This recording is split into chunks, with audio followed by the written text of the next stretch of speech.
গতকালই কলকাতা হাইকোর্ট তার অর্ডারে এটা নির্দিষ্ট করে দিয়েছে যে 100 থেকে 150 জনের বেশি জমায়েত করা যাবে না এবং কোথাও আজকের এই ধর্ণা মঞ্চে লাউড স্পিকার ব্যবহার করা যাবে না। এই মুহূর্তে আমার সহকর্মী যে ছবি তুলে ধরছেন, উত্তর কলকাতার বিজেপি নেতৃত্ব তারা এসে উপস্থিত হয়েছেন, মঞ্চ বাঁধার কাজ হচ্ছে এবং বঙ্গ বিজেপি তারা কিন্তু তৈরি আজকে এবং কালকের এই ধর্ণা কর্মসূচি, সেই ধর্ণা কর্মসূচি কমপ্লিট করতে।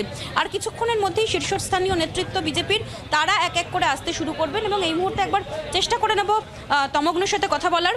তমগ্ন, শর্ত সাপেক্ষে আপনারা ছাড় পেয়েছেন, কি বার্তা দিতে চাইছেন বাংলার মানুষকে এবং কি বলবেন আজকের ধর্ণা? বাংলার মানুষ তো তিতিবিরক্ত, মমতা বন্দ্যোপাধ্যায় সরকারকে নিয়ে বাংলার মানুষ তিতিবিরক্ত এবং সেটা দেয়াল লিখনটা বুঝতে পেরেই উনি পুলিশকে কাজে লাগাচ্ছেন। ওনার ক্যাডাররা তো আর নেই, কেউ আসছেন না, ভিড় করছে না, সেটা বুঝতে পেরেই যে উনি বারবার করে বিজেপি যে কোনো অনুষ্ঠান করতে গেলে তার অনুমতি ক্যান্সেল করছেন। আচ্ছা, আমরা গান্ধী মূর্তির পদদেশে বসে এখানে ধর্ণা করব বলেছিলাম, এটা অন্তত সন্দেশখালী থেকে প্রায় 70-80 কি 100 কিলোমিটার দূরে, এখানে 144 ধারা নেই, কেন বসতে দিলেন না সেটা ওনারা বলতে পারছেন না।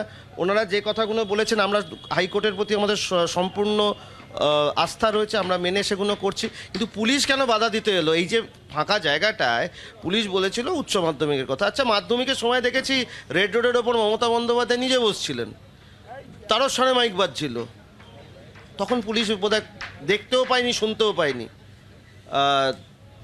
রাজভবনের সামনে অভিষেক বন্দ্যোপাধ্যায় বসে পড়েছিলেন 144 ধারার মধ্যে লোকজন নিয়ে, তখনও বোধহয় পুলিশ দেখতে পায়নি। পুলিশ কিছু সময় অন্ধ হয়ে যাচ্ছে আর প্রচণ্ড ভাবে নেমে পড়ছে যখন বিজেপির কার্যকর্তারা প্রতিবাদ করতে নামছে। শেখ শাহজাহানকে গ্রেপ্তার করুক, শেখ শাহজাহানকে গ্রেপ্তার না করে বিজেপি গ্রেপ্তার করতে বলতে বলে তার পেছনে ছুটে বেড়াচ্ছে। এবং কুণাল ঘোষ বলছেন, কুণাল ঘোষ কে সরকারের? তাহলে ওনাকে একটা পদ দিয়ে দিক। উনি এমএলএ বলেও জানি না, উনি মন্ত্রী বলেও জানি না, উনি অ্যাডমিনিস্ট্রেটিভ অফিসার বলেও জানি না, কিন্তু উনি দেখছি বারবার করে প্রেস করে বলছেন অমুক দিন ধরে নেবো, তমুক দিন ধরে নেবো। মানে দলের নির্দেশে এতদিন ধরা হচ্ছিল না, এবার দল বলছে ধরা হবে। মানে ব্যাপারটা তাহলে তৃণমূল কংগ্রেসেরই উঙ্গলি হেলো না? এতদিন শেখ শাহজাহান ধরলেন।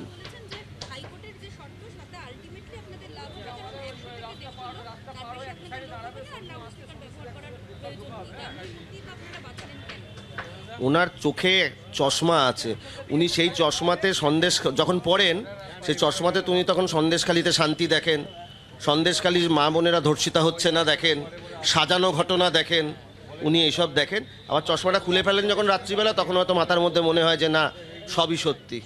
উনি একটা চশমার মধ্যে থেকে উনি দেখছেন তো বাংলাটাকে, তো চশমা খুলে বাংলার মানুষ বাংলাটাকে দেখছে।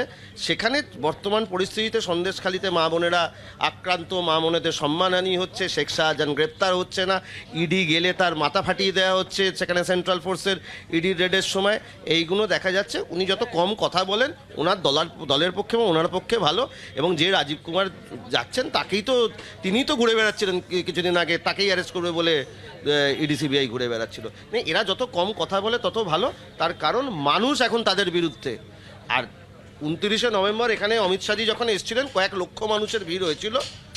ওয়েট অ্যান্ড ওয়াচ, লোকসভা আসছে, সিঙ্গেল ডিজিটে না নেমে যায় তৃণমূল, তার ব্যবস্থা ওনারা করুন। বাংলার আওয়াজ, বাঙালির আবেগ, জি 24 ঘন্টা।